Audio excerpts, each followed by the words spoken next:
Hello friends, welcome back to MDCZ। Last episode में हमने यूनिमाइंड के बारे में डिटेल्स को जाना था, लेकिन यूनिमाइंड की स्टोरी ऐसी नहीं है जो सिर्फ एक एपिसोड में एक्सप्लेन की जा सके। यूनिमाइंड से रिलेटेड बहुत से इवेंट्स भी हैं जो आगे आने वाले एपिसोड में आपको एक्सप्लेन किए जाएंगे। इस एपिसोड में मैं आपको जैक कर्बी के द इटर्नल्स कॉमिक्स के 13th इशू की स्टोरी एक्सप्लेन करूंगा, जिसका नाम है द एस्ट्रोनॉट्स।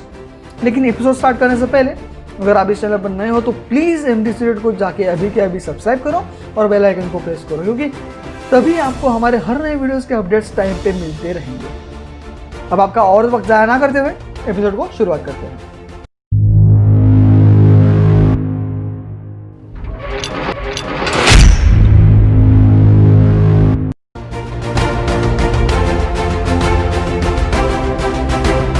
लास्ट एपिसोड में हमने देखा था कि इटर्नल्स ने अपनी यूनिमाइंड के रिचुअल को स्टार्ट किया था। इस एपिसोड में हम देखेंगे कि डिविएंट्स किस तरह इटर्नल्स के एब्सेंस का एडवांटेज लेते हैं। टोड एक डेडली वेपन बना रहा था और वो स्पेस गॉड्स पर अटैक करने का प्लान कर रहा था, और वो बहुत श्योर भी था वो इस बारे में सक्सेसफुल हो जाएगा। क्रो ने टोड को कहा कि वो उसके डिसीजन को अपोज नहीं कर रहा, लेकिन अगर वो इस अटैक में फेल हुए ना तो उन्हें बहुत बड़े कॉन्सिक्वेंसेस फेस करने पड़ेंगे।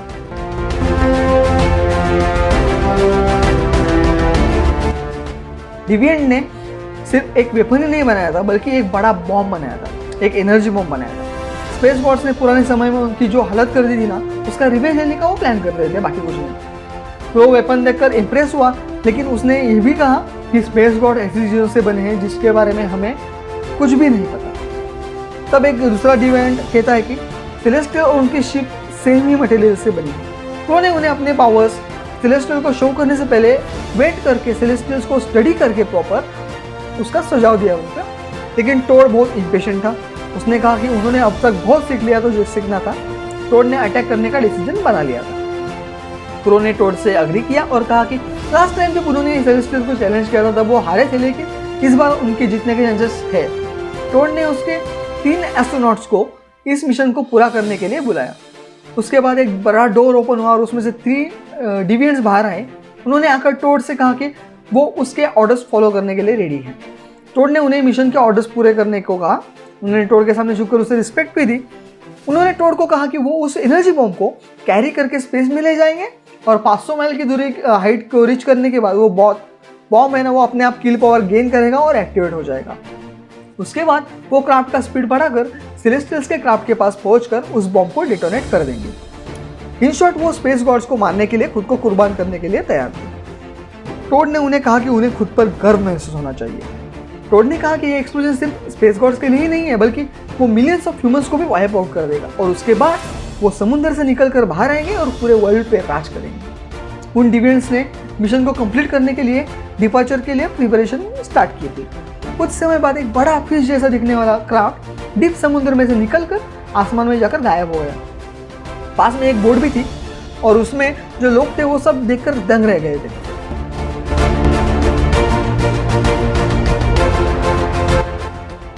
दूसरी तरफ और एक और स्पेस शटल था स्पेस में, जो कि नासा ने भेजा था।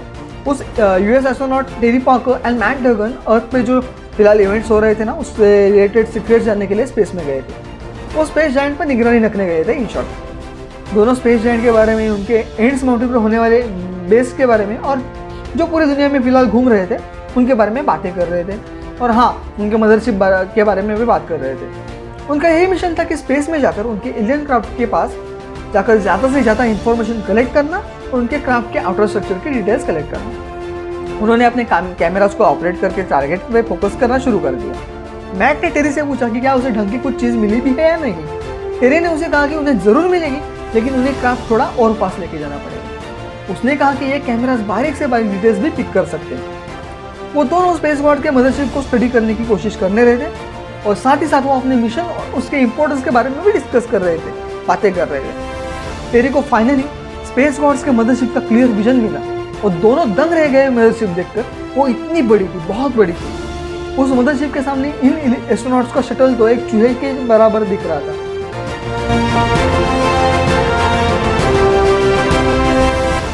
दूसरी तरफ ओलंपिया में सिर्फ स्पाइट ही बचा था। वो आसपास होने वाली घटनाओं पर ध्यान दे रहा था वहाँ पे, और तभी उसे डिविएंट्स के प्लान के बारे में समझ आया। उसे पता चला कि डिविएंट्स ने स्पेस गॉड्स की मदरशिप पे अपना एक बड़ा वेपन लॉन्च किया है। उस डिविएंट्स के अटैक कि क्या कॉन्सिक्वेंसेस हो सकते हैं, इस बारे में जानकर स्प्राइट के बहुत होश उड़ गए, वो बहुत डर गए। स्पेस गॉड रिटेलिएट करेंगे तब क्या होगा ये सोचने लगा।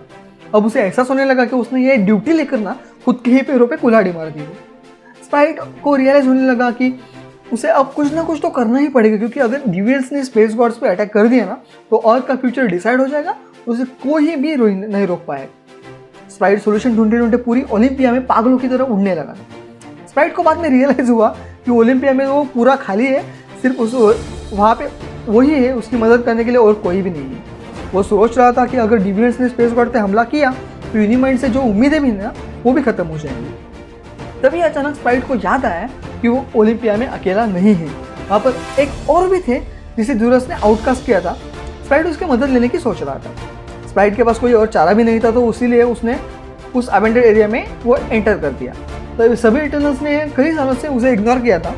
उस आउटकास्ट के हुए इटर्नल का नाम था गिलगामेश। स्प्राइट उस चैम्बर के अंदर चला गया। उसने गिलगामेश से कहा कि वो यहाँ पर एक अर्जेंट काम की वजह से आया है।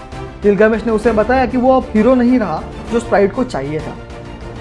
स्प्राइट ने सिचुएशन को एक्सप्लेन किया और उसे उसका इंपॉर्टेंस समझाने की कोशिश की। उसने गिलगामेश से कहा कि उनके पास बहुत ही कम ज़्यादा वक्त है, लेकिन एक इटर्नल इस अटैक को रोक सकता है। गिलगामेश ने स्प्राइट से कहा कि वो ज़्यूरस को डिफाई नहीं कर सकता ना। गिलगामेश ने स्प्राइट से कहा कि वो पहले ह्यूमंस के साथ मिलकर अर्थ को रूल करता था और ह्यूमंस के लिए उनकी लाइफ इंप्रूव करने के लिए कुछ डिसीजन भी लिया करता था, अच्छे डिसीजन लिया करता था। उसने कहा कि ह्यूमंस उसे कई नामों से जानते हैं, लेकिन ओलंपिया में ऐसा नहीं है। स्प्राइट ने उसे कहा कि ज़्यूरस ने तुम्हें ह्यूमन के लाइफ में इंटरफेयर करने के लिए बैनिश किया था, लेकिन वो यहाँ पर अपना कोई भी सेल्फिश सोच न रखते हुए सिर्फ और सिर्फ उसकी स्टेन के लिए मदद मांगने आया है। गिलगामेश ने उसे अब आगे क्या करना है पूछा, मतलब गिलगामेश उसके लिए रेडी था मदद करने के लिए। तभी अचानक स्प्राइट का सर किसी सूरज जैसे तेज ग्लो करने लगा और बाद में उसने वो एनर्जी गिलगामेश में फायर कर दी। स्प्राइट ने अपनी पावर्स का इस्तेमाल करके गिलगामेश के लिए एक आर्मर बनाया था जिससे वो स्पेस में उस अटैक को स्टॉप कर सके। गिलगामेश ने उसे थैंक्स कहा इसके लिए।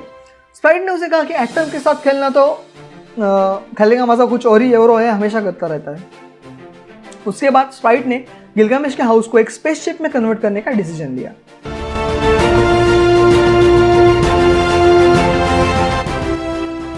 स्पेस में एस्ट्रोनॉट्स स्पेस गॉड के मदरशिप को हर एक एंगल से स्टडी कर रहे थे। तभी उस मदरशिप में जो है उसके बारे में भी सोच रहे थे।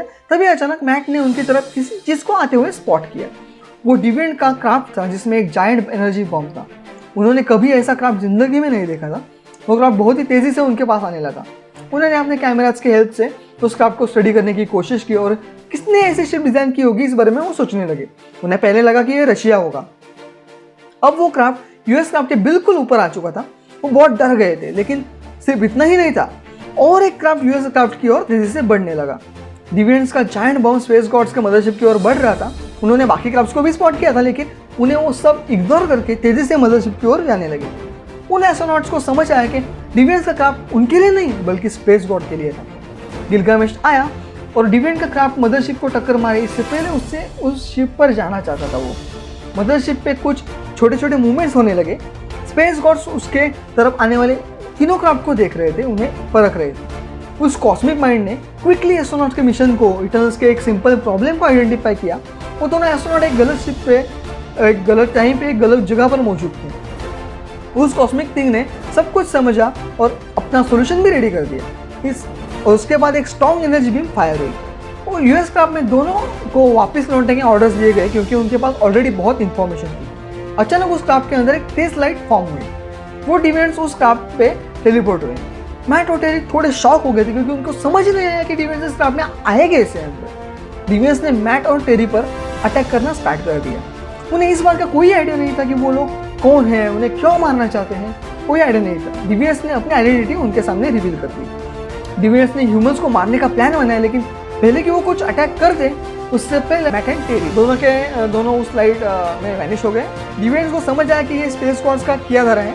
मैट और टेरी अचानक दूसरे स्पेसशिप में टेलीपोर्ट हो गए। उन्हें कुछ समझ ही नहीं आया कि आखिर हुआ क्या है यहाँ पर। वो इटर्नल्स की स्पेसशिप में आ गए थे जो कि सरप्राइजिंगली अबैंडन थी। सिर्फ मैट और टेरी उस शिप पर मौजूद थे। शायद आप लोग सोच रहे होंगे कि गिलगामेश कहाँ गायब हुआ, राइट? गिलगामेश उस डिवाइड के क्राफ्ट पर था, टेलीपोर्ट हुआ था जिसमें वो जायंट बॉम्ब था। वो वहीं पर था जहाँ उसे होना चाहिए था, जो वो चाहता था। गिलगामेश ने उस क्राफ्ट को डिस्ट्रॉय करना शुरू कर दिया। गिलगामेश अब उस बॉम्ब ट्रिगर के यूनिट के चेंबर में आकर पहुंच चुका था। उसके पास ट्रिगर यूनिट तक पहुंचने के लिए और उसे डिस्ट्रॉय करने के लिए सिर्फ कुछ ही सेकंड का समय बाकी बचा था। दूसरी तरफ फाइनली मैट और टेरी इटर्नल्स के क्राफ्ट के साथ अर्थ पर पहुंचने ही वाले थे। आखिरकार वो दोनों स्पेस में अर्थ पर आकर पहुंच गए। उनमें सिर्फ फर्क इतना ही था कि वो गए थे नॉर्मल क्राफ्ट से, लेकिन वापस आए इटर्नल्स के क्राफ्ट से। सबके सब इटर्नल्स का क्राफ्ट देखकर दंग रह गए। मैट और टेरी ने बाकी अमेरिकन्स को और उनके डाउट्स को फेस करने का डिसाइड किया। दूसरी तरफ साउथ अटलांटिक ओशन में डिविएंट जिस क्राफ्ट में थे वो जल्द ही जल्द क्रैश होने वाला था। वो क्राफ्ट समुद्र में इतनी जोर से क्रैश हो गई कि उसकी गूंज दूर दूर तक सुनाई दी। उस क्राफ्ट का कचुंदर बन गया और बहुत टुकड़े हो गए उसके।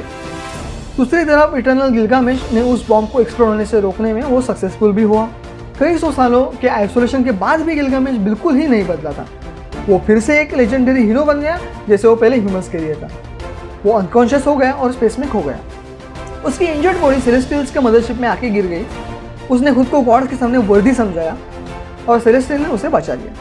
और यहाँ पर हमारे 30th इशू की स्टोरी खत्म होती है। क्या एक्साइटिंग नहीं है गाइस? मैंने बोला था आपको एक्साइटिंग, लेकिन फाइनली अब हल्क रिलेटेड जो स्टोरी है ना, उसके लिए हमें इंतजार करने की कोई ज़रूरत नहीं है, क्योंकि हमारा नेक्स्ट एपिसोड बेस्ड होगा कॉस्मिक पावर्ड हल्क पर। सो चैनल पे बने रहो। और अगर अभी भी आपने इस चैनल को सब्सक्राइब नहीं किया तो प्लीज़ अभी के अभी चैनल को सब्सक्राइब करो और बेल आइकन को प्रेस करो, क्योंकि तभी तो आपको नए वीडियोस के अपडेट्स टाइम पे मिलेंगे, वरना एक भी अपडेट नहीं मिलेगा और आप अच्छा कंटेंट शायद मिस कर पाओगे। अगर आपको आज का एपिसोड पसंद आया तो प्लीज़ वीडियो के लाइक और शेयर को प्रेस करो। जो भी आपके सवाल है वो कमेंट सेक्शन में मेंशन कर दो। प्लीज़ कमेंट करो guys, that's important. And don't forget to subscribe to एमडेस। या सो दैट्स इट.